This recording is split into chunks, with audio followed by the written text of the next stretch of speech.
We promote the township economy revitalization, which we call TER. So everywhere where the township gets together to try and get a way of making themselves better economically, the department comes in. Because our job is to make sure that they've got inclusive areas to can grow from. So that's why the department. We've been invited to this one, and we encourage other formations to call us so that we give them the information of the department. What challenges have you faced in trying to drive the initiative you're talking about? The one and main challenge is that of funding, because the government doesn't have a pitiless pot to get money from. We've got more people than money that we have, so that is one challenge. But what we do, we also are trying to empower people to pit money against themselves by saving together and then helping each other to build their businesses. Whilst in the meantime, we have GEP, which also is assisting with financial funding, but the problem is that it doesn't have enough money as well. So, Mama, tell us about we saw inside here people complaining, small business people complaining about the issue of reach, the inability for them to reach the relevant people in government who can assist them. How are you planning to deal with this issue?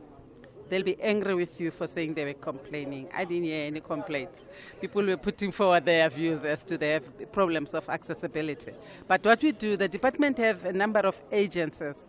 And in these agencies, we give them power to be able to deal with people, because the government has a longer, not necessarily red tape, but a lot of yes approvals before they get to the, but our agencies have them shorter. So we've got GEP, which is an enterprise propeller. It assists with funding, and they try to run faster. Not only funding, but mentorship and non-financial funding, business development.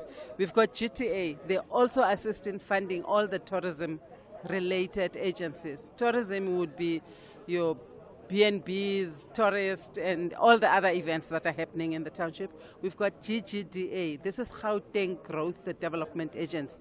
They're dealing with the bigger part of it. They are building the hubs, they are building the bridges, they are the ones that are dealing with the big part of it. So we put you in touch with them, because they also get foreign and domestic investment going. But the concerns that were raised, you remember a gentleman from the mining sector put this concern of the inability for them to access and reach the relevant people.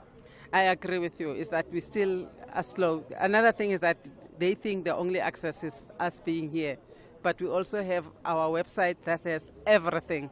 And once we have a business, you should at least be having an internet. We expect people to be going in there. But whenever they have a problem, they know they can always reach the MEC. He goes about giving his number, his email address. Whenever you reach a difficult person in office, call your MEC. They'll be able to get it easier. But when I'm here, I've taken all the concerns. I'm going to share them with my fellow officials to say people are having this difficulty because of us. The one motto that my MEC have is that when a person goes to my department and find me there and they say they are looking for social grant, I shouldn't say, no, it's not here. I should be able to say, this is not the social development, but what do you want? And then say, go to the social development and ask for Lubabalo, because that's how we should deal with people and not just dismiss them. So we are learning. It's a slow process, but we're getting there. Any other initiatives that we should expect to see coming from your department now that are promoting the revitalization of township economy? All I can tell you is that you'll see more and more of us, because we are spreading as fast as we can.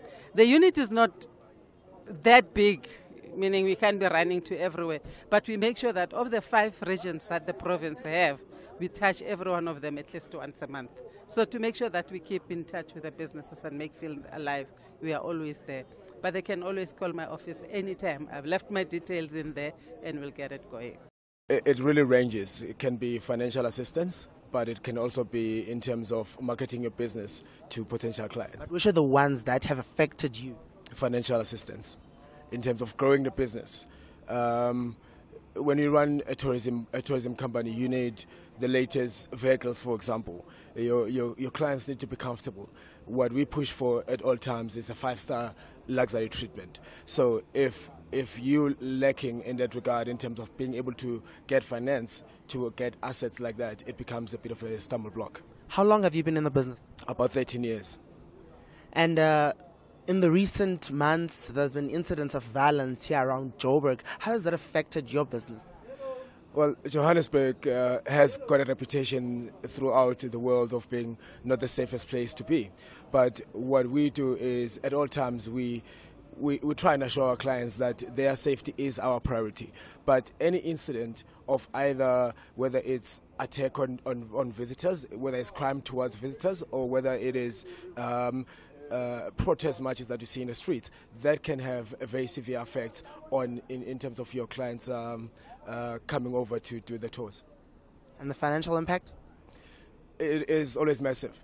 Any bad news that comes out of South Africa, in terms of any instability, whether it's crime related or whether it will be just service delivery protests, anything that comes out of South Africa in that regard will always affect tourism, because at the end of the day, everybody wants to be safe wherever they go. We are also competing with a few other countries that offer potentially the same kind of products that we do. So anything that happens will always affect tourism in a negative. What are you hoping to achieve through this dialogue? I was also hoping that the MEC was going to be here, but what we hope to achieve in this is to be able to have a dialogue with the stakeholders, so that we know who to go to in terms of giving out our concerns, and who is there to listen to us, and what they themselves are expecting out of the entrepreneurs of Soweto.